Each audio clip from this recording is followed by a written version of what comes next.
एक बुजुर्ग महिला की मृत्यु हो गई। यमराज लेने आए। औरत ने यमराज से पूछा, आप मुझे स्वर्ग ले जाएंगे या नरक? यमराज बोले, दोनों में से कहीं नहीं। तुमने इस जन्म में बहुत ही अच्छे कर्म किए हैं, इसलिए मैं तुम्हें प्रभु के धाम ले जा रहा हूँ। बुजुर्ग औरत बहुत खुश हो गई, बोली, धन्यवाद, पर मेरी आपसे एक विनती है। मैंने यहाँ धरती पर सबसे बहुत स्वर्ग नरक के बारे में सुना है। मैं एक बार इन दोनों जगहों को देखना चाहती हूँ।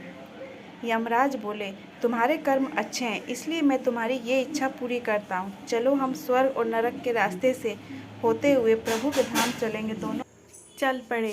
सबसे पहले नरक आया। नरक में बुजुर्ग औरत ने जोर जोर से लोगों के रोने की आवाज़ सुनी। वहाँ नरक में सभी लोग दुबले पतले और बीमार दिखाई दे रहे थे।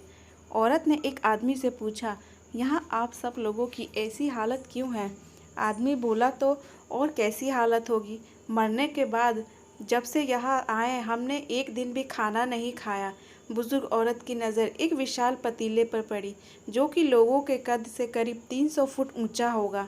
उस पतीले के ऊपर एक विशाल चम्मच लटका हुआ था। उसमें से बहुत ही शानदार खुशबू आ रही थी।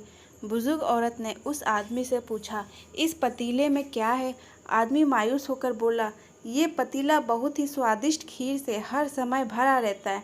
बुजुर्ग औरत ने हैरानी से पूछा, इसमें खीर है तो आप लोग पेट भर के ये खीर खाते क्यों नहीं? भूख से क्यों तड़प रहे? आदमी रो रो कर बोलने लगा, कैसे खाएं? ये पतीला 200 फीट ऊंचा है, हम में से कोई भी उस तक नहीं पहुंच पाता। बुजुर्ग औरत को उन पर तरस आ गया। सोचने लगी, बेचारे खीर का पतीला होते हुए भी भूख से बेहाल है। शायद ईश्वर ने इन्हें यही दंड दिया होगा। यमराज बुजुर्ग औरत से बोले, चलो, हमें देर हो रही है। दोनों चल पड़े। कुछ दूर चलने पर स्वर्ग आया। वहाँ पर बुजुर्ग औरत को सबकी हंसने खिलखिलाने की आवाज़ सुनाई दी। सब लोग बहुत खुश दिखाई दे रहे थे। उनको खुश देखकर बुजुर्ग औरत भी बहुत खुश हो गई। पर वहाँ बुजुर्ग औरत की नज़र वैसे ही 200 फीट ऊंचे पतीले पे पड़ी जैसा नरक में था। उसके ऊपर भी वैसा ही चम्मच लटका हुआ था। बुजुर्ग औरत ने वहाँ लोगों से पूछा, इस पतीले में क्या है? स्वर्ग के लोग बोले कि इसमें बहुत स्वादिष्ट खीर है। बुजुर्ग औरत हैरान हो गई। उनसे बोली, आप लोग तो इस तक पहुँच ही नहीं पाते होंगे। लोग बोले, हम तो सभी लोग इस पतीले में से पेट भर के खीर खाते हैं। औरत बोली, पर कैसे? पतीला तो बहुत ऊंचा है। लोग बोले, तो क्या हो गया, पतीला ऊंचा है तो यहाँ पर कितने सारे पेड़ हैं। ईश्वर ने ये पेड़ पौधे, नदी, झरने हम मनुष्यों के उपयोग के लिए तो बनाए हैं। हमने इन पेड़ों की लकड़ी ली, उसको काटा, फिर लकड़ियों के टुकड़ों को जोड़ के विशाल सीढ़ी का निर्माण किया। उस लकड़ी की सीढ़ी के सहारे हम पतीले तक पहुँचते हैं और सब मिलकर खीर का आनंद लेते हैं।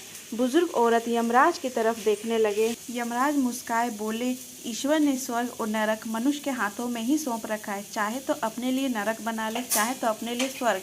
ईश्वर ने सबको एक समान हालतों में डाला है।